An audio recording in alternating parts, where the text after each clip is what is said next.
All right, welcome everybody to the Sherwood City Council Work Session, April 15th, 2025. It is 5:46 for start time tonight. We got two items on the agenda tonight for our work session. The first is our 5-year proposed CIP, which for those listening is our capital improvement plan, which includes our look way out into the future, like 30, 40 years in terms of projects that we see coming, infrastructure upgrades, et cetera. Doesn't mean all these are funded today, but we do plan for the future.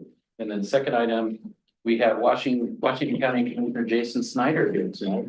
It's our part of the county, and this is a chance for us to interact, get to know each other, and talk about good stuff and bad stuff, and challenges happening. Anyways, so let's jump right in. And Rich, you are up. Good evening, Mayor, City Council. Thank you. So we have 3 documents that we handed out. We'll also be displaying these on the overhead here as well. The first one is basically 2-year CIP that we have proposed. The next document is a 5-year CIP for engineering projects, and then a 5-year public works project list that we have. As Mayor noted, we have a lot of projects out there.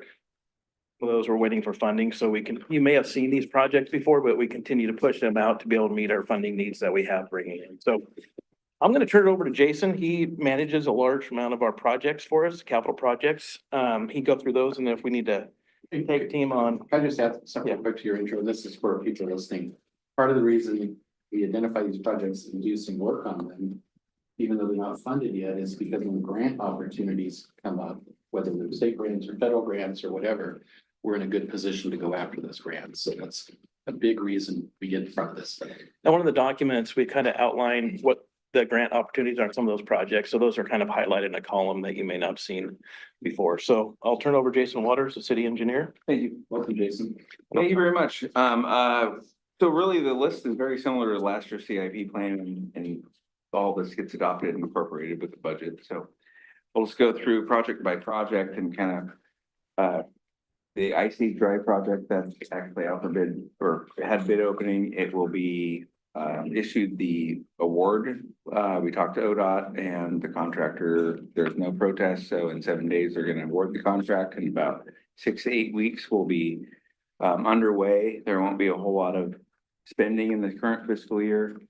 Proposed expenditures, we had actually got bids in. They were about 5 million less than we had planned. So what you see here is the revised totals.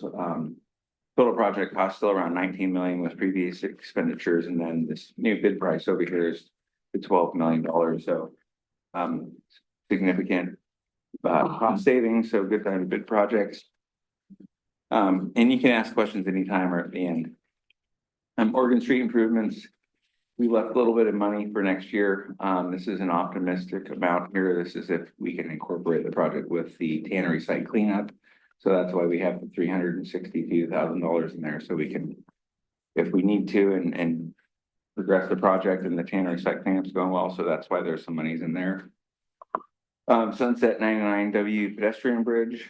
Everything's going very well on the project. Hey, hold on. Go ahead. Is this is the area from kind of that the building by the across the street or right by the pallet place? Yep. To the roundabout. Yes. That would be improved. Okay. But not necessarily up that road across from the Tonkin employment area. No. Right. Okay. Correct. Yeah, just up to, not including the roundabout at Murray. Okay. Perfect. County road right away. 99W pedestrian bridge project is going well, going to be completed this fall. Numbers have been updated and revised based on current burn rates. Most of it's been in the current fiscal year in 3.15. My understanding is we've used just a small chunk of our reserves so far, and we're hopeful we won't have to dig into the reserves on that. So far, we're projecting within the 10% contingency that was already authorized. So things are going good. One thing that you'll notice from last year's, if you happen to have the paper, is the 29 to 30 is the increase is for the artwork that we had done. That was a part of this original plan. So that's why you'll see the little increase there. Arrow Street construction, this project is actually kind of associated with the Walton Sherwood Road improvements being completed by the county, and the city signed an IGA. We're obligated to get the portion It's kind of along the PG training facility there. That's gonna be built by the city. We had bid openings, bids came in a little bit lower. Their dollars have been updated to reflect that with the 1.175 and the $500,000 next year, next fiscal biennial cycle. So that project's been bid, it's bid opening, and we'll probably have the pre-construction meeting in a month. We're awarding that there, council. Yeah, we'll be at council too, sorry. We'll be headed in front of you guys for that one soon. Cedar Creek Trail supplemental work, this is the Alexander Lane fence, the project's completed, and this is just the portion of the money to continue that moving forward and kind of manage it through the maintenance bond period. Cedar Creek Trail grade separated crossing. We're advancing the FEMA firm floodplain map project. Will be before you this summer that we adopt we're gonna revise the floodplain elevation down by 8 feet. So, other than that, this project is still not for the larger and larger. If we could ever get a grant thing to do the full, stream restoration and bridge. That definitely falls into the category of, we want to do Yes. enough to be grant eligible, yeah. Traffic safety and calming, we annually put $100,000 into this. Traffic safety committee and associated improvements. We often clump that money together and, complete as many ramp projects, traffic safety. So this has been the same amount that we've adopted for like the past 5-6 budget cycles. Page number 2. Sunset Timberwolf crosswalk enhancements, that project's progressing. We're trying to get it done as quickly as possible. We're gonna be going out for bids here in a month. We'll be before you, I think, May 16th. We're hoping, yeah. We're hoping we'll be, and then it really is gonna come down to when signal equipment can be delivered, but the plan is pedestrian hybrid beacon, which is almost a traffic signal. And that's a top priority project to get completed this summer. You think that might be done for a couple years? That's gonna be tight. There's about 18-week lead time on some of the equipment. Oh. So it's At the least, the ramps will be done and the crosswalk will be squared up, and then we'll have some other, everything except the poles there, so. a lot of the prep work. Describe what a hybrid beacon is. It's basically a traffic signal at a location that doesn't have the vehicle warrant, so it's quite similar to a traffic signal, but the beacons on it are not a signal head beacon, it's just for a red stop. So basically, it's a more safer version. But it is a stop. Yeah, it is. Red light, so cars have to stop. Yeah, It's not it is a traffic signal, so. That's what we The one want. that we were talking about. Yeah, so this is what I was talking with you guys all about on it's kind of what Tiger High School has in front of, Yeah. school. It's, you actually gotta stop, right? It's not the rapid flashers, So so it's the one we're gonna take down a bunch of trees. yes, you'll have to take some trees down. Yeah, and there were a significant amount of trees coming out anyways on that one, so, and we'll. If I understand the tree situation, because it'll be out in the center of the road, it'll be fewer trees than if we had a signal on the side of the road, would probably require more trees to be taken. That's right. Right now, tree line. Yeah. More visibility of the bridge though. It's a good thing. That's why.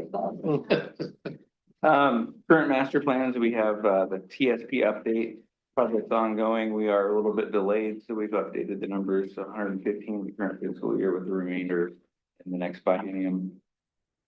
All right, on to sanitary sewer, we only have 2 projects. One of them is a CWS project being completed by the city, the Rock Creek trunk line project, which is kind of tied to the site cleanup and the Oregon Creek project. This is fully funded by CWS, the city's managing it, and you can see the dollar amounts are quite low, which is the city's match. 21,000 for the current fiscal year and 125 for the next 2 years after that. Brookman area sanitary sewer trunk line, CWS is running that project. It's I'd say probably 90%, 80% city project. And we updated the numbers. That's also funded mostly by CWS, 60,000 this current fiscal year, and then 1.9 is the match, and we can push that out to the end of the 25-27 period. and correct me if I'm wrong, but those two projects, one where is gonna provide services to the north side of Sherwood West and that watershed, and the other, the south side to Sherwood West. Is that generally true? The Brookman area trunk line's taking 60% of the Sherwood West area and it's running south. And then the rest of the Sherwood North, going north, is gonna gravity flow to the Chicken Creek. From the high school south will be served Yeah. by this trunk line that's going to be. So There's a pump station project that's tied to that. Yeah. so that's a different project.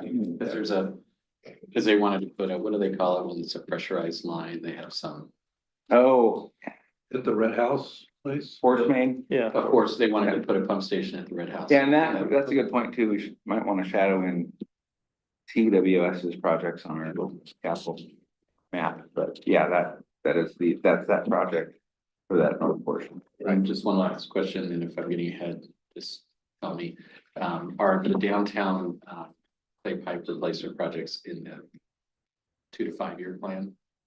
Be on the maintenance. Yeah, they should be on the main Okay. list. I just I'm gonna hand that back, the maintenance stuff back to Richard. Okay. But yeah, that's on there. Storm, these are our regional storm projects. We have a storm facility that some of you may not be aware of at Second and Park. It's at the south end of Stella Olson. Kind of, if you go down the trail there, there's a Second and Park rehab. They're gonna kick that project off. We have another facility behind the senior center, regional Glen Eagle Drive, that's underway, and that's gonna go out for bid here next month. And then we go around and we refurbish all of our water quality. We have a budget for 50,000, 60,000, and 100,000, which is the same budget you've seen over the past 5 cycles. And on to we end with that. We have page number 3. We're on the water. So, yeah, so, thank you, Jason. So we still have some, money that we're pushing out, for improvements for the treatment plant. You've seen that in the last few years. We continue to push that out. We haven't been asked to reimburse that yet, but that is coming. We've been, making improvements to the treatment plant, the 20 million gallon expansion. There's carryover $60,000. We were hoping that project was gonna be done this current year. But with, again, lead times are waiting for some switch gear for the treatment plant to be able to complete that project. So I believe that September is when that is gonna be completed. We have some routine water line replacements. Those continue on. We generally put that in there every year. And then, the Twelton, Sherwood Road, county conflicts, that should be done this next year. We'll have some improvements that are related to paving when they do the final lift. That we're carrying additional amount, to this. When we say conflicts, it's not that we're in conflict with the county, we're talking about we're infrastructure. Yes, yeah. So we may have a fire hydrant that is where they're putting a new ADA ramp. Right. Or we may have a conflict with the storm pipe that needs to go out there, and then also bring all your valve cans up to grade as they're doing their final lift of paving, so. And then Murdoch Park improvements, restroom, we've put $50,000 or $150,000 there each year for the next 2 years for $300,000. We put that in there to, again, have that master plan completed, so then we can go out for additional grants for the improvements to Murdoch Park. Isn't that? We did a preferred option, or we kind of looked to see what people want to look like, but you still need to pull the specifications and you have plans set and all that work that needs to go, so it's a shovel-ready project. Okay. Right now, we just have like a concept Okay. plan, if you will. So the 300,000 is just to do design work? Design and to bid that, to design work for the project. It's usually a percentage of the overall cost of the project, and you'll see that is around, so eight to. So that's 8 to just for 10%. budgeting, but they don't, the vendors that we hire don't actually charge based on a percentage of the project, do they? That's the estimate they gave us when we asked for an estimate for design for the park out there. It just seems like a lot. It is a lot, yeah. But again, that's an estimate that we were provided. Yeah. You want to take over those? Oh, Tannery site, we've updated you on this project the last work session. we do include some additional funds that we've been showing for pre-site development, so. We'll have more updates, and like I said, the work session will be here another 2 times. Talking about Now, that one, we got, just for the public, we got a $5 million grant from the EP. The other 2 million, we're working with the state to see if we can't get the state to cover the other 2 million. I just add on the next project for the actual facility, when we had the plan done, there was inflation to that each year. That hasn't been added into this number. So just, we've got a placeholder in there, but it's probably gonna be a little more than that when we actually get. Is this what we came up with, the 25 million, what we came up with after that work group? Was that what? So right around that, and then I Okay. can't remember the number. Yeah. Inflationary I number. think we raised it last year, so I know we haven't raised it this year. Are we double counting anything? Because it says for cleanup as well in that bucket. That's probably the text that was just left over in there, and I also wanted to clarify that over the 5 million to the 7 million total on 13, some of that is to prepare the site for development, and I think that our idea was that would stimulate grants and things for the public works facility. So we have the cleanup project going on. We're gonna want to get the site a little bit more prepared for future development. Page 4. We're done with the 1 and 2 years And these are new projects. on page 4. Yes, these are new projects. Page 4, the streets these are paving projects that we're gonna be working on in the next biennium. Washington Street, that's repaving, but we're also gonna do some improvement to it, kind of like Division Street and what we're doing up on Schaumburg. Oregon Street, Taunton and Murdoch, this is the other portion of the road you were talking about. Beyond the roundabout, so we're pushing that out to the future, so that's not actually programmed in there, but it is on our radar screen, and the roundabout is owned by the county. We used to show that in our TSP as the city funding it, so we're trying to push the county to kind of do some studies and figure out what's going on with the roundabout at Taunton and in the street in that area. Meineke roundabout. This is a maintenance project. I think we did half of those. It's the other side, right? Okay. Other side of the highway, we did this side this year. Sunset overlay, these are the other portions that weren't done from Maine to Cinnamon Hills. And none of these are from our standard repair budget. These are all. These are from our street capital budget, so these are coming first. They were required to report any paving project over $125,000 has to be on our plan. And that's what most of these are. Okay.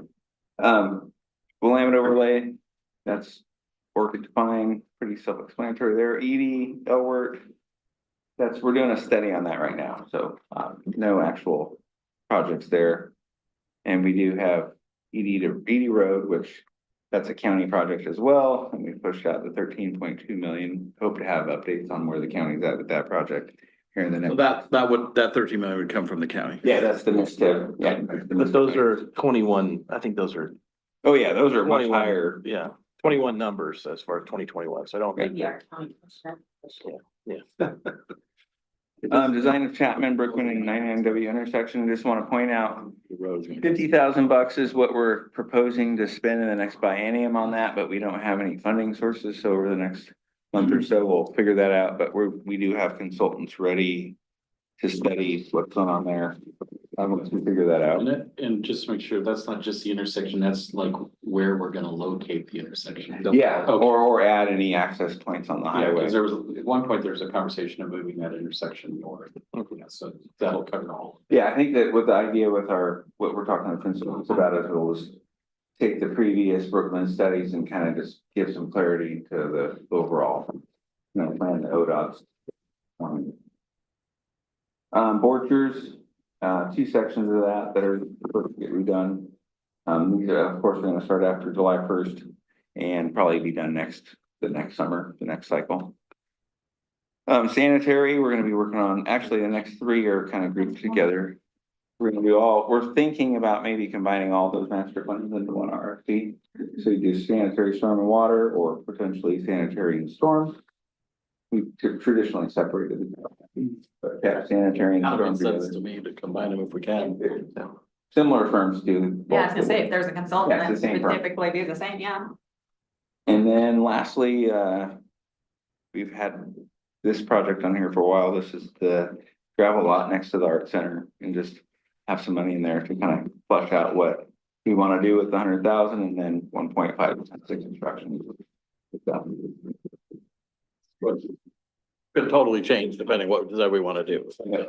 Placeholder on And that. that's, I just also will point out, the CIP plan is not a static document. It's, we get bids coming in all the time, the numbers change, and so it's just a regular, Yeah. it's a living document. Yep, yep, yep. I don't know how other people feel about this. I would love a column somewhere that's like, what is the benefit to the public? Right, I mean, I know we have the description and purpose here, but several times the mayor stepped in and clarified, hey, if we do this, it makes it ready for grant, you know. These ones smooth the road. These ones allow us to open businesses, you know, like. I need I've been in these for years now, and so I understand kind of what you're talking about. But as we get the new website and we're trying to push engagement, right, I want somebody to be like, why are we spending so much money on sewage? You know, pipes, and if you go, oh, well, those are 100 years old or 75 years old, and it makes, we can't do blah, blah, blah, you know what I mean, like. Absolutely, yeah. So what? And even the projects that we don't have funded too, someone may call up and say, why aren't you doing? We want to. Well, we Yeah. talked about adding a column that would just identify the ones that are important that we definitely want to get grant ready for. You Yeah, know, which is kind of, and I think you did that, This is right? the next sheet, so. Yeah. Yeah, and then a lot of the work that we do here is out of master plans, so we've done a lot of the analysis that may indicate a failure, future failure, undersizing that may take place, so there's some information as far as how they get on the list, or our pavement indexing as well, keeping that up, making sure that our streets are not degraded so far where we have to spend a lot of money to bring it back up. But to Taylor's point, you know, we all know that if we keep our PCI high, Right. our long-term costs are a lot lower. And I think, just advertising that a little bit so people understand that we're saving you money by spending some money today. Yeah. But to call it PCI, I mean, that's an inside baseball term, right? So if you said, hey, this is preventative maintenance to provide, or to prevent further higher cost things in the future. Right?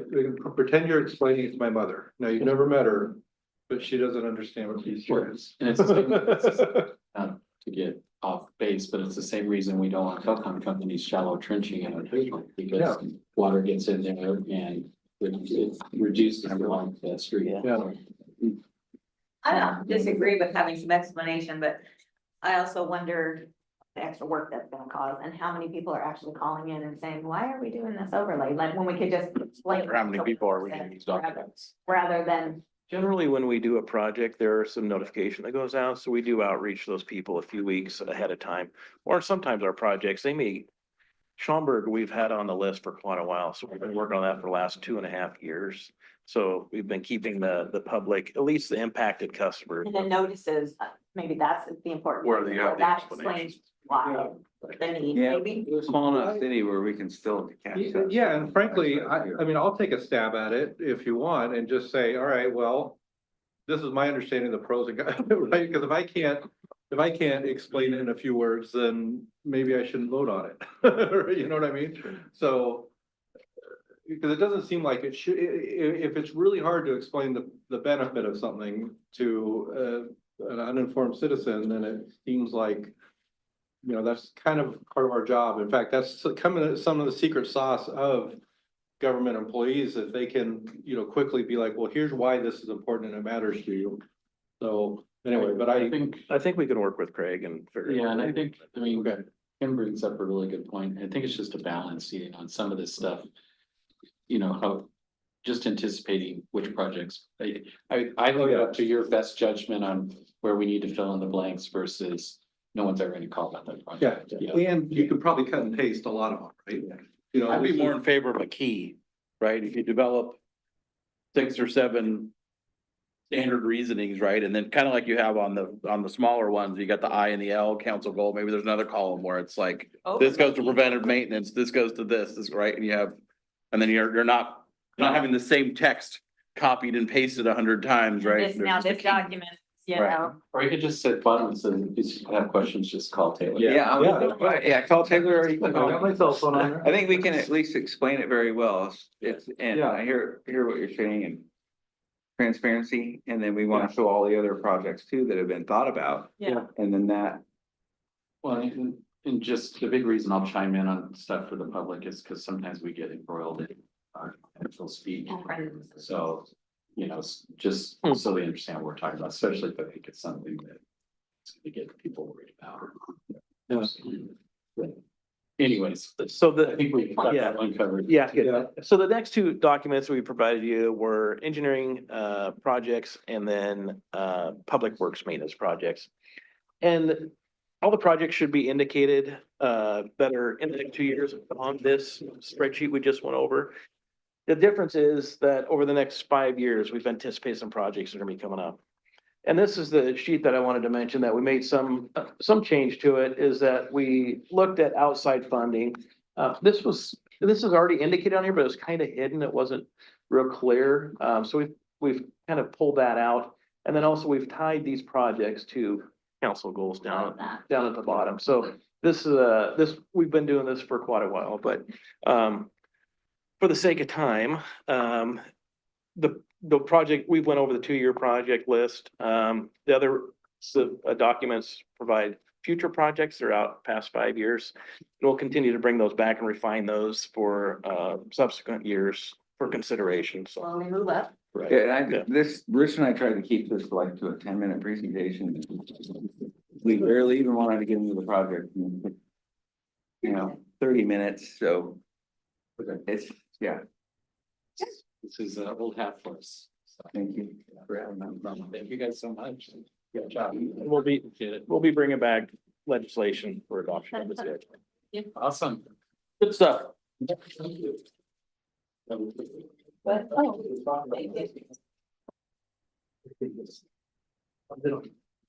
Nice. Thank you.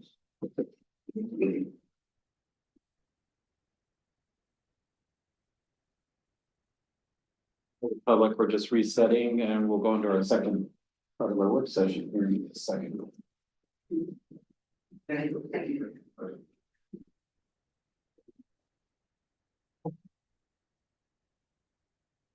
Jason, coming up. You ready? Yeah, All right, I got someone to introduce with me too. awesome. Come on, you can start with the.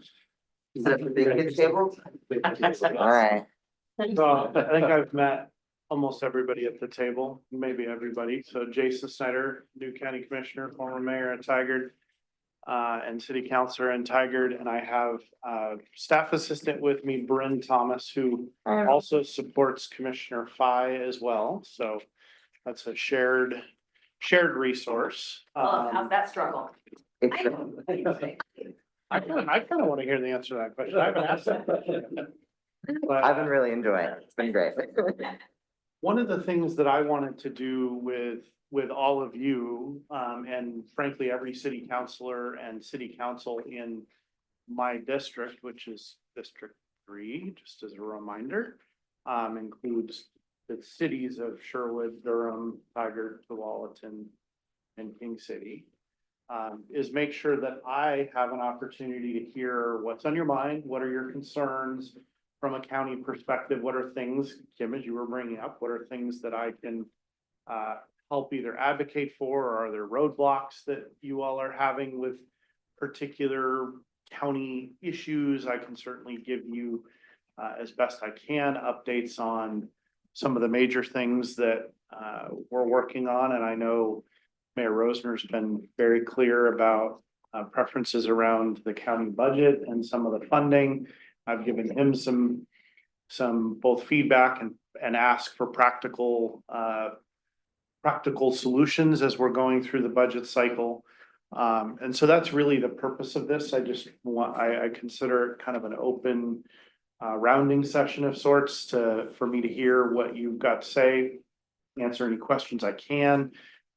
We can also have Bryn follow up on anything that I may not be able to immediately answer. So that's my hope for today. Does that make sense? And I hope to do this at least I would say at a minimum once a year, and my preference would be more like twice a year if you're willing to make the time. Or if you summon me. Like, Is yeah, there, you need to show up, dude. is there a form for that, or how does that work? My email would be the Yeah, form. or I'll leave texting, my card. texting me. You're pretty good at that, man. So, what do you all want to talk about? Well, I have three things, but I'm gonna open up to the council first, if you have anything. Talk about. I have two things. One of them's probably the same as yours, if not. Do you want me to go? Yeah, go for it. Okay, so I'm doing this on behalf of Dan, because he's not here. But I was the library liaison last year, and the funding model for that, it seemed like it was always precarious. I know we're going out for a new levy.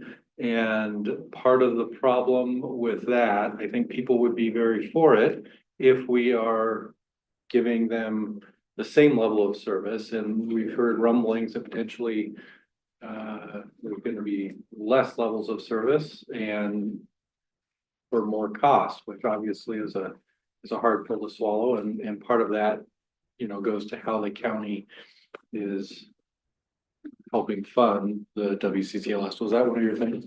It was, and can I add a little there? Absolutely, yeah. I think, because I've been involved in some of those conversations, but for the public, and Christine, if I get these numbers wrong, or you guys can correct me too, but I believe currently it's a 40-60 split between what's coming out of the county's general fund to fund the library system in all of Washington County and what comes from the levy.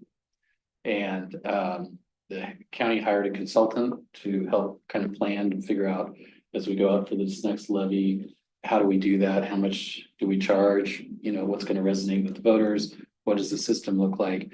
And some of the early modeling we're seeing is they're talking about like the consultants recommending that the county sets Base level services. Base service. base level. service levels, and like one of them was the library is only open, they would only fund up to 45 hours a week open. We were at 60 hours. 60 I did a quick look of all the libraries in the county and I think there was one that was at 45, they were all in the 55-60 range. So effectively, so my concern is, I think we all agree libraries are wonderful and we need libraries, but if we go to the voters and ask for an increase in the levy rate, but what they get is a decrease in services, that's gonna be a really hard message to sell. I'm also concerned when we get into details, as it was modeled out in one of the presentations, the starting point had don't quote me on this number, a 13 to 15% decrease in the county's general fund contribution before we started adding in the new dollars. So some would argue, I'm not saying I'm one of those people, but I've heard it said out there that this is shifting money back into the general fund away from the library. So I want to be clear, libraries are wonderful. We have an amazing library. The staff does an amazing job. We have 4 schools, 5, 1, 2. We have 6, 7, we have 7. We have 4 schools within walking range. How many cities can say that? And if you come down here on a nice warm afternoon, it's just flooded with kids. It's amazing. So we just want to make sure we have a strong library. We don't have the budget to absorb that kind of hit. It's $150,000 is a police officer, is a person who works at our arts center. So we don't have any room to get back and without going out to the voters and asking for money. So that's a huge concern. How do we get to a place that we have a message the voters are going to buy into? Because the worst case scenario is this fails, then what do we do? Right. So Kind of on a related, I know you guys didn't talk about this, but I'm not up to speed on the latest or greatest, but I know the conversations in the past have been that the way the distribution of funds work is not necessarily per capita, right? There's all kinds of formulas that go into play where it feels like in Sherwood, we haven't necessarily gotten our fair share of the funding back from the county, compared to like our population base or what. Some nuances, like we have a lot of people that come out of Clackamas County who use our library that don't necessarily get counted in the form. I'm not even talking about that. I'm just talking about even if like just counting the people that are counted, right? Because there's like. I mean, am I wrong on this? Is this not true? Like, I've been told this in the past. I don't- You're the one who told me this in the Well, I past. think there's questions about the formula and, I don't have an exact number to tell you. It's a concern. You're correct. There was different elements that went into the formula in the past. That's being looked at again as well. But we don't know what that's gonna We be. don't know, and that's what they're working on right now, and that's what we're gonna talk about in a few. I think it's 2 work sessions from now, Okay. is what that proposal is gonna be for distribution. But we're gonna know that before the levy. That's my understanding. yes. Okay, that's good. And they're looking at more service area. And just one last quick thing, I can tell your weight. I wanna, make sure I understand and share what I can, but Just one quick thing, we're going to a biannual budget. So. I kind of picked up on that. I was like, Because the amount of staff time is crazy and our revenues are pretty predictable, so why not? So anyway, so we have a lot of concerns about what year 2 looks like, because that'll be in the levy. And how do we budget? So anyways, I think you kind of get an idea where our concerns are. We want to work with the county, but love to hear your thoughts. Yeah. yeah, and I mean, some of my thoughts you've already heard, you personally have already heard a little bit, but I guess I wanna. I think the intent is to try to define a base level of service that the WCCLS and the county can sort of help make happen. And that's where I think the 45 hours are coming from. I think if a levy were sized differently, that may be able to expand, but the idea would be the base service level would expand throughout the county, not just in one particular location. So, that's a factor that I think you all, I want to hear your input, but you should think about. The comment about the general fund, because all these things are kind of related, right? Yeah. They're completely related. And Mayor Rosner, you heard me say this before, but I want your whole council to hear it. When I look at what most of the general fund money in the county is being spent on, it is 3 things that all of you would tell me you don't want any of them reduced. So one is the jail and public safety, has a direct impact on the cities. Another is the libraries, and the third one is MSTIP. So what I've challenged the mayor with, and I'll challenge all of you with, is as we're looking at the situation that we're coming into from a financial perspective at the county, would be if those are the big choices that you have to make, and you're saying, you all have to do this at your city. If you were to tell me, well, we don't want any reductions in any of those things, that's not how the maths, so to speak. Are revenues going down? Absolutely. Yeah. Not only are our costs going up, but there are probably the biggest single thing that's changing that this year is the expiration of the Intel SIP, which is just in this budget alone is a $20 million annual general fund hit. What's an SIP?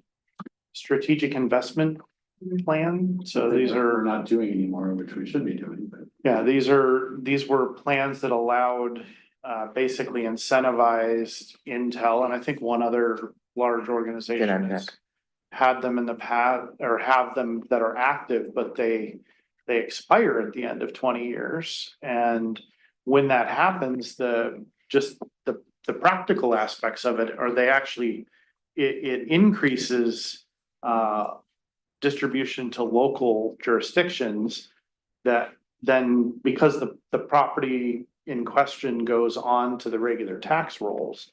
But during the deferred period, most of the revenue or the deferred revenue is all captured by the county. So these are that's just the first one. There's another Intel one coming up. I don't know the exact timing on it expiring. It's not immediate, but this will continue to come. The county also, some of the other major financial pressures, and we did put on, if you all want to see more of the details of all of this, We did put on a session for local elected officials a couple weeks ago around the budget, and just sort of prepping for our budget season. And that's recorded, and I would certainly encourage you all to look at it if you want to know, but it does cover things like that. Another example of a situation that has become a major challenge for the county is just recruiting and retention of employees. We are now the only county jurisdiction in the area, and really frankly, compared to most cities, the only jurisdiction not offering PERS pickup for employees that are in PERS. That's become it was kind of a barrier, an issue like 3 or 4 years ago. Now it's become, we cannot continue the way that we're doing. No, can't compete. And so that's on the agenda. Like it's become an imperative. And that's, we have, it doesn't impact all 2,400 county employees, because all law enforcement position, like there were a number that were already getting the PERS pickup because of either union contract stuff or being in public safety. I think most cities and counties have been doing that all along, but that's another major issue. Ask you, if when something like that ends and that 20 million goes away, does that kind of mean the county, instead of using that 20 million a year along the way for like one-time things, they were using for ongoing operations? This is, the short answer is yes. There are a number of financial practices. No, and we've stopped doing that. Like the county has acknowledged that. I mean, there are, I want to be careful about how and what I say here, but there are a number of things that I've learned over the last couple of years about the financial practices of the county historically that are pretty surprising to me, especially given the fact that we had 2 of 5 commissioners were CPAs. We didn't have a capital improvement plan until 2 years ago. I think that's an important point, because, this council, we're maniacal about budgeting. We do 5-year forecasts.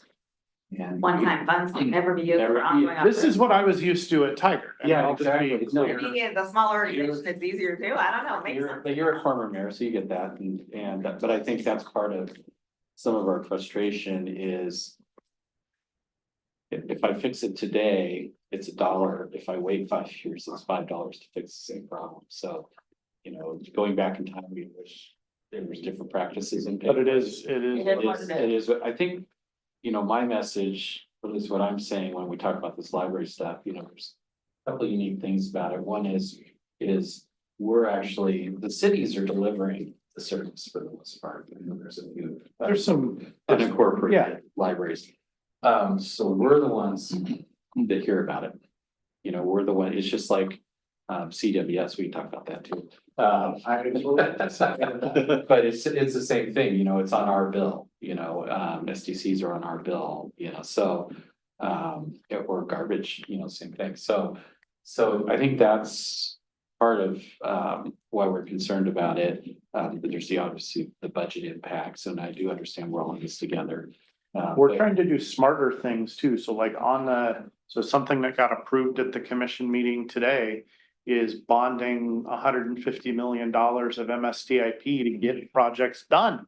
Thank you. And frankly, it is. And the interest rates were low. I mean, they're still low. They're still low-ish. Lower. Yeah, I mean, they would have been probably under 2% if we did it a couple of years ago. And you and I both know that there was at least one commissioner suggesting that. I don't know why it didn't move forward then, but the next best time to do it is now. I mean, from my perspective, paying, something under 4% interest is much cheap, and doing projects now is much cheaper than the cost escalations we're seeing in projects. So this is like really easy, low-hanging fruit from my perspective. On the bridge project, how many times did I tell you every month we delay costs us $120,000? Yeah. you know, it's exactly true. I think my biggest concern is if we just gotta be really honest with the voters and put this out there in a way that they really understand this, because if there's a perception that service levels go down, and we're asking to raise the rate at the same time. That's a message that doesn't work, is what I'm hearing. you say. Yeah, it's especially because, you know, everyone's trying to, you know, I don't know, I think, TVFNR, you know, just raised their rates, I think. And nobody over, there's, people are frustrated. So, if we go in November, technically, we could take another shot at it in May if we had to, so it's smart going in That's the November. idea.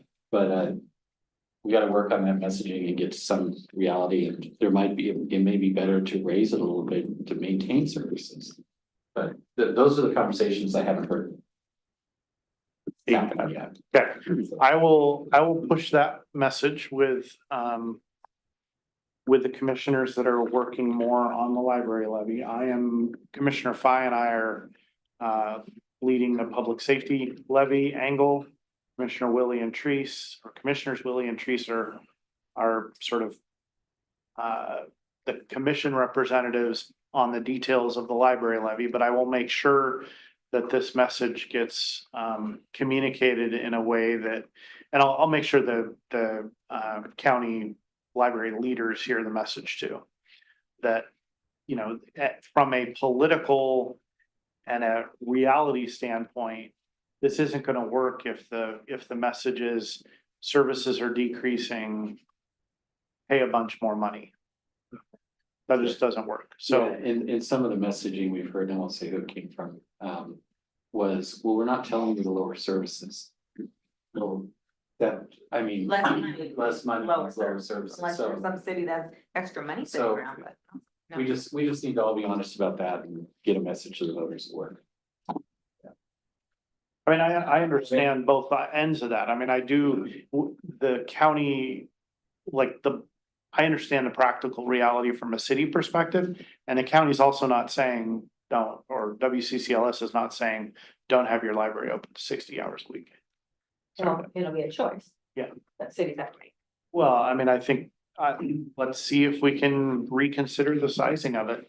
Yeah. I mean, I think that's the reality, or you all would have to tell me that you're okay with bigger cuts to MSTIP or to the jail. No. Or to public safety so that we can do this. I mean, those are the moving. I'm probably in the minority on this. Let's hear Compared to most of my peers and probably a lot of other people, but. Jail, public safety is non-negotiable. Well, my order is public safety, roads. Yeah, that's my order too. And Safety infrastructure. And I say roads infrastructure are non-negotiable. The other things Well, are nice to have. specifically, maintenance of roads and infrastructure and public safety coming first. Everything else is additive after that, and you know, just making sure that, I don't disagree with you at all. You haven't let me finish my point. Oh, I'm So sorry. you might disagree with it. Oh, go ahead. So those two things to me both come ahead of library. And then when you get to library.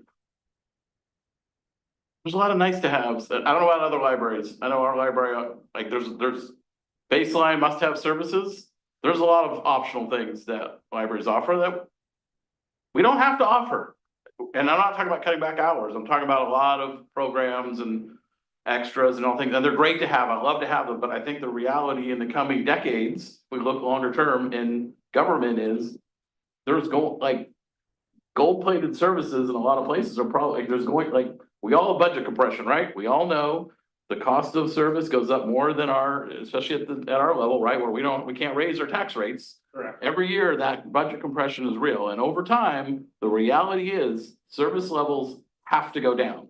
There's no alternative other than passing massive levies. And so library is one area, in my view, again, people may disagree, where there's a lot of nice to haves that aren't have to haves. Well, I don't disagree with anything you said. I will add though that part of that study they were doing, it wasn't just baseline services for hours. It was baseline services for other things. And if we're gonna have to cut, we need the flexibility to cut where we think is appropriate for our community. Yeah. And every community should have their own flexibility. So, I can't remember all the details of that, but I mean, the other major part of this that I know you and I talked about, but to make sure, since we're talking so much about libraries. The other assumption in this to make this work financially is to countywide is to centralize the collection.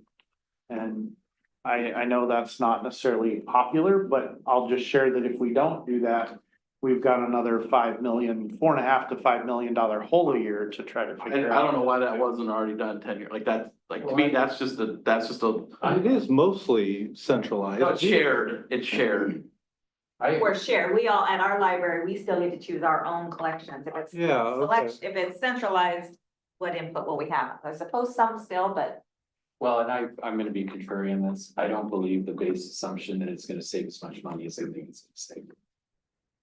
I don't know anything, but if it Yeah. saves 5 million a year, we should have done it 10 years ago. I've asked a lot of challenging questions on this front. Because if that assumption doesn't hold true, then the financials of the levy don't work. Right, and the reason I think that here is just based on what I've learned about the information that was asked for. That the consultants have used to do the study, because it doesn't add up in my brain in terms of. How you could come to that conclusion, Yes, yeah. fair enough. I So have another question beyond the library. I was gonna say, yeah, I was getting ready to move on to my next one, but go ahead. Let's go, yeah, we'll come back. Yeah. Let's go right. Well, we talked about mistip, and wasn't there a period of time, and I could have this wrong, that there was some talk that mistip funds getting used by the county other than mistip? Oh, yeah, it happened. Oh, it did happen. Last two budget cycles. Yeah, pre me even being on the commission, and I mean, again, the challenge there is, okay, which of the money right now for that is it is part of the general levy. It's combined, it's not a separate thing, Used to be separate. yeah, I mean, Yeah. before measure 5 and 50, it was separate. The question now is, again, if you want to, and I think there are different interpretations of what keeping it whole or making it whole constitutes. Because the numbers now are certainly much larger than they were then, right? I mean, just the real numbers, there's a lot more property tax revenue than there was in 1996. So, you know, it a little bit depends on the semantics of how you're, both the way you word it and also how you do the math. But certainly there has been less funding in the last couple of years and the commission has made that choice. If we choose to try to increase that back more, or we don't apply the same rigor that we're applying to the rest of the county general fund departments, then we're really just saying we need to cut more of, again, most of it is public safety. I mean, your choices are, this is the challenge and the reality that I'm sitting with right now, and it's uncomfortable. I'm gonna figure it out, and our team will figure it out, I think, in the best possible way we can, but I'm gonna want all of your input, along with all the other elected officials in our district, and particularly at the cities, to figure out how we wanna do it. But again, the math of it is. So actually not mistip that is complicated. funded by a levy is it one that we vote on every 5 years? So the history of it is back before measure 5, measure 50. County went out and got a levy passed that would fund transportation projects, so that was mistake. When measure 50 came up, there was an opportunity, because you had to get it renewed every 5 years. There was an opportunity to just roll it in with measure 50, so it would just go to the general fund. So the argument that a lot of mayors have had is the voters voted for that. It's out of convenience, so we didn't have to get it renewed. 30 years We rolled it into the general fund budget. So everything the county's doing is totally legal.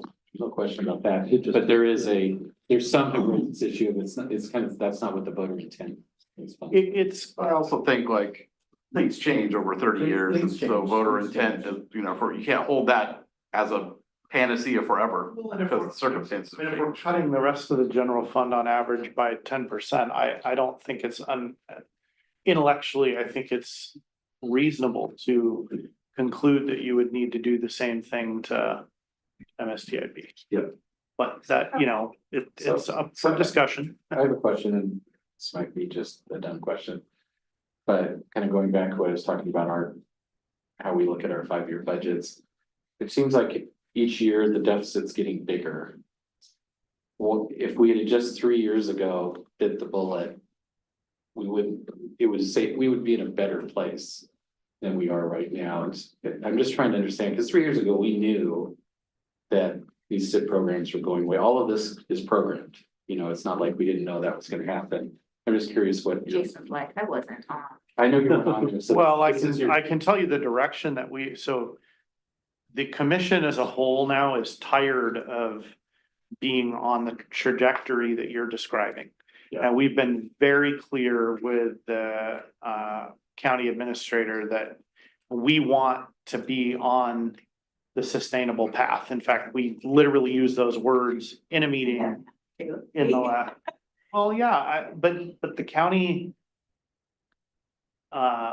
appears to have not been on one, or it was on one that included doing things like using, you know, one-time money for operational expenses. It's illusionary. Yeah, I mean, it worked. I mean, I think it worked for a while when times were good and there were not as hard of decisions that had to be made, and the county frankly was able to save money, and then like it was funding CIP types of things just by paying cash. That worked for a while. We've now hit a place, honestly, it would have hit a couple of years ago if COVID hadn't happened and all the funding, all the relief funding had not, I mean, this is now, I'm giving you a little bit of Jason's interpretation of this, but that delayed the ripping off of the Band-Aid by a couple of I years. was gonna say that, yeah. It didn't, it's not a permanent thing, and it only, I mean, the writing's been on the wall for a number of years, but it has gotten to a point now where there are very difficult decisions that are being made, and I have some insight into what the proposed budget looks like, and there are entire functions that don't exist anymore. So on the question about your CIP, because you just heard us go through it, so there's stuff Yep. that's funded. We went through ours today too. Yeah, there's stuff that's funded, there's stuff that's, Mhm. we have to go find funding for. I'm just, is that part of the analysis of just making sure, since it's a brand new CIP? You'd be so proud of us. Just making sure that they're not assuming they can fund everything. Yeah, so we literally went through that today. If you were to watch our work session afternoon today. I think the county leadership team that owns various parts of the CIP, so IT, land use and transportation, fleet facilities, that is literally part of a component of every single line item is how much of this is funded, where's it coming from? It's actually similar to the way you all are approaching it, including a line that says not yet funded. And that's really the, you know, where's the funding gonna come from? And luckily for the coming year is the first time in this couple of years of having a CIP where we're going into July at the beginning of a year where we actually have all of next year's projects with identified and committed funding. It wasn't like that last year. They shared that with me today or with the commission today. But a lot of it is from grant funding, like particularly on like from a county parks perspective. The county parks team has been very aggressive in soliciting resources. We're not putting general fund money or really any other kinds of county resources into the improvements at Scoggins Valley Park, and there's a lot of, it's like I think $7 million program there in the next couple of years, and that's all 98% of it coming from grants. As an example. Part of it's coming from Explore 12.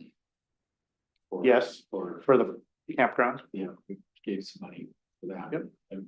Tim, just in the interest of time, I know Taylor said he had 2 things you wanted to cover. You said you had 3. And We've already covered most. of them. Okay. What do you got? No, I don't have anything. I just want to make sure we got to yours. Yeah. I'm good. Are you guys finding this valuable? Yeah. Like, Yes. you wanna, Yeah. okay, Yeah. I wanna do this every 6 months or a year? You Yes. Let me know. Absolutely. Yeah, we just gotta find things. Did you get to your second one, Taylor? Did we? Well, it's just gonna be about the affordable housing and different, part of what frustrates me a little bit as I talk to both Metro and the county is when we talk about affordable housing in Sherwood, it is not the same kind of housing that is in downtown Portland. However, it's still super needed, right? And part of what we're looking at in Sherwood West, it's not as dense as you're gonna get in downtown Portland, but we also don't have the infrastructure to be able to do that. And we would like to get, particularly young families or multi-generational families into smaller houses or age in place, kind of things that can get them on the path to homeownership. And I'm personally looking at land trusts and stuff. And so I need a bucket of money to be able to buy some land there, to be able to say, hey, this will keep affordable housing in this one part of Sherwood West for the next 50 years, right? And it'll, There Boulder are did state this. programs that can. 100%. That. I know, but I guess part of what I'm asking the county for is to partner with, because what I usually hear is, oh, that's great if you're looking for subsidized housing, or if you're looking for, it's like I've got this gap between people who are on government assistance and need subsidized housing or chronic homeless or something, and people that can afford a $600,000 home. There's this group of housing right in there that I'm like, okay, these people are employed, they have Workforce jobs. housing? Yeah, except it's even more than workforce, right? It's not maybe Starbucks, but it's teacher, right? I think that's, yeah. So what's, Yeah. what's the So, question? so the ask is, I need, partnership there with the county because I need to get money from everywhere, I guess, but I don't know if there's, I'm just hearing the message mostly from Metro, but I think we can connect, I mean, if I don't know who the city leaders are on this front, but if we Well, it's need something. help from the county staff. We have not aligned on our strategy. Oh, yeah, and by the way, this is planning for, we're still a couple years away, right, for actually getting Sherwood Well, I West think, planned I out, think but.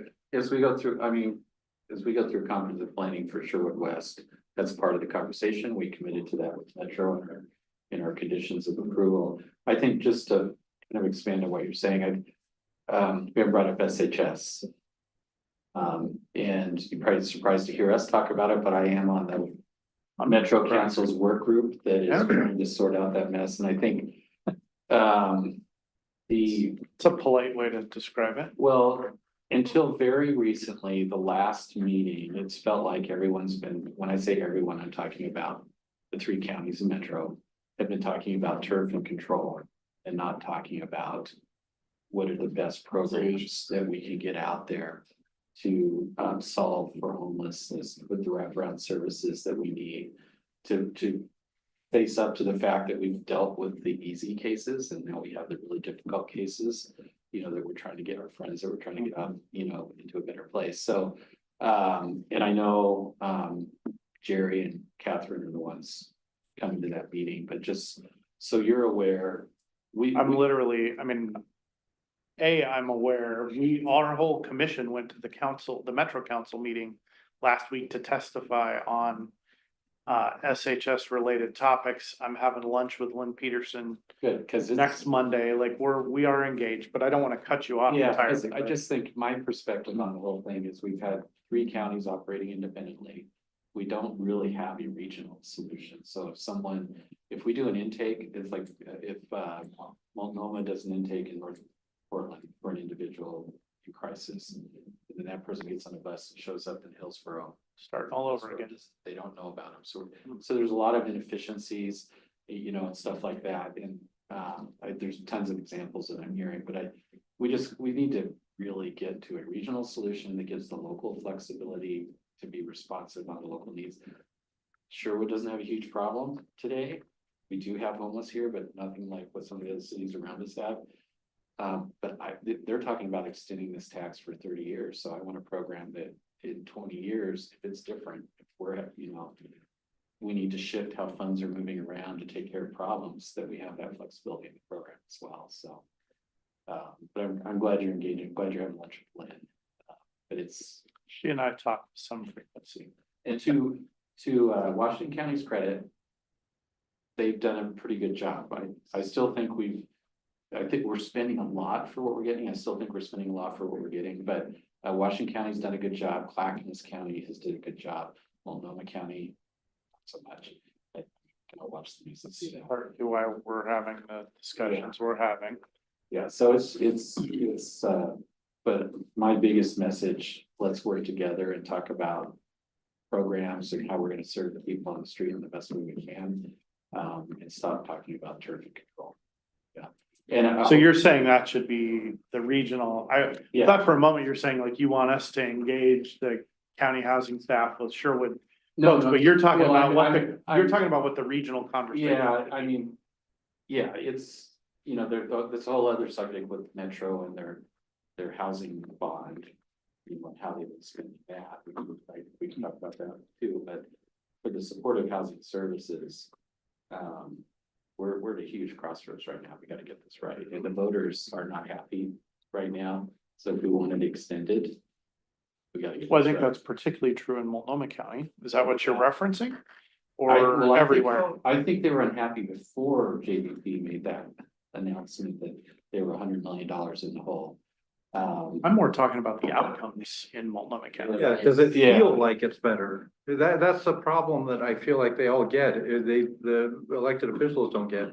You may be spending the money, but does it feel like the problem has gotten better? And the answer is no, Not in Multnomah in Multnomah Well, County, yeah. County. County, yeah. In Washington Yeah. County, but overall, in this, and people don't like to talk about it, but the regional PIT counts are up 40%. So the point in time counts of people experiencing that are on the streets or unsheltered homeless are up 40%. Now, most of that is in Multnomah County.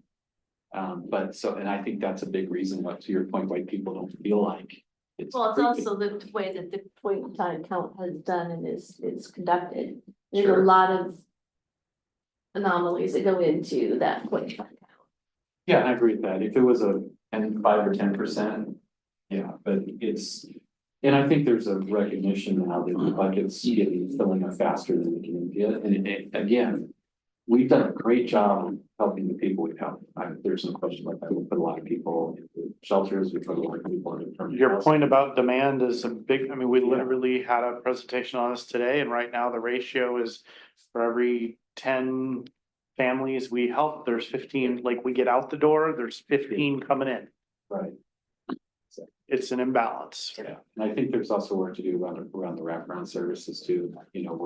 We're putting people into housing, permanent housing, and they're not ready for it. Yeah, they're not prepared. They're, I literally was live. talking to one provider where they have people they're working with that are setting their tent up on the porch because they're not even ready To be inside. Yeah, so we just got work to do.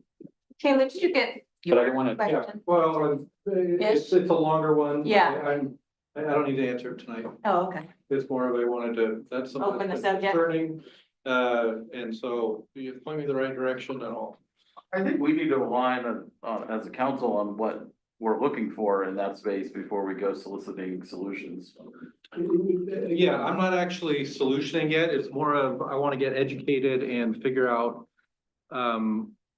where the connections are, right, to meet, right? Because I don't even know what is available, what's out there, so that I can come and say, hey, this is something that's being, I mean, I've talked to the people down in Ashland that are doing something like that. I talked to some city You're just kinda councils doing in some homework, Boulder. Getting your. Right, who have built, yeah, because Boulder has 2,500 of these things that are now affordable housing for 50 years, and it's like, that's a pretty sweet thing. I worry about what you just described there with the 50 years thing.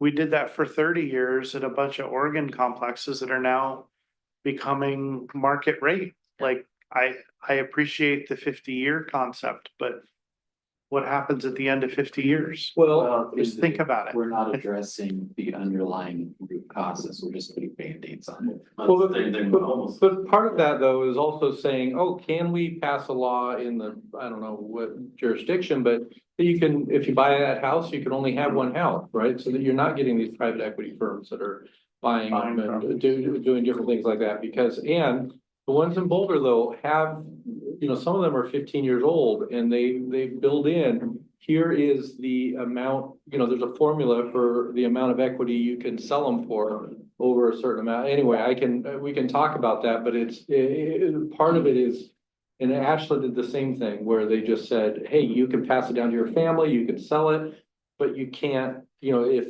housing goes crazy in Sherwood, you still can only get this much equity out of it. Some of the programs I was talking about from Oregon have permanent deed restrictions around that. Mhm. Yeah, and it's a complex, I have mixed feelings about that because someone who goes in that house can't build generational wealth. Right. You know, so there's, Which is- Yeah, but they can hopefully get to their second home, right, where they Well, can do that, right? That's the idea. is that maybe. If you can get some I equity. mean, I It's guess just a it's complex give and take, issue. depending what Yeah. subsidies they got to get into it, I guess, it's a give and take. Yeah, I don't even know, I'm not even talking subsidies, anyway, Yeah, we can go on Yeah. forever, but I think I heard you maybe say something about a possible levy for police or public safety. So we talked a lot about the library levy, but there will be a public safety levy from the county on the same ballot. And that will be critical to continuing to even provide the current service levels in the DA sheriff's Is there a current office. levy? Yeah, This is a renewal. this is a, let's Replacement. see, the right language here. Replacement. It's, yeah, replacement, because it would be for more. Just to continue providing the current services is not gonna happen at the 47 cents per thousand, which is What what, was, What do are we we know looking if at? the new number's gonna be proposed? the polling and the work we're doing, I don't know that this will be the final number, but is at 65 cents. And that's not even increasing services or giving us the. It's like a 40. There is, it's preventing, the elimination of a number of services. Okay. So like one example of something that would probably go away immediately if the levy wasn't either increased or didn't pass would be like the specialty courts as an example, Will it which allow, are highly successful. will it allow the upgrades that the jail needs? It is a operating levy. It's not a capital levy. so about maybe 2 or 3 years ago, there was a bunch of us that were encouraging the county to do a capital levy bond to fix the jail. I was one of the mayors that got stuck in the elevator over there. That story was told today. I learned about that today. There was 7 mayors and Catherine Harrington all elevator for an hour. It's But like the beginning of I the. heard it was a good time. we'll go with that. But my point is, I mean, public safety and library leverage, they're very popular. I think you might be able to get away with bond, but I wish we'd done a couple of years But ago. probably not a levy, a library and bond. Yeah, you gotta figure out when to time it, but Well, the jail is still being sized for, like, the work to figure out what needs to happen with the jail is still underway. And then there will be more work around how to, what needs to be done, how to fund it, et cetera. Sorry, So for sure, public safety levy, yes. WCCLS levy, and possibly the metro. Or is that being backed off on now? I would be shocked if we do that in November at this point. Okay. I've said the same thing, but then at the Metro Council last week, they are acting like they're doing it, but That's, I yeah, think you've got two either current or former mayors who are reading the tea leaves and saying that's not Okay. realistic. And hearing the other conversations that are happening. But we could be wrong about that, but that's, I have the same read. Good luck. the only other couple of comments that I would have is when we're talking about the WCCLS, that whole levy is. Been in alignment with what's been stated, but having some sort of consistent approach. To the ratio or whatever it is that exists on how determining how many or how much is funded to the cities.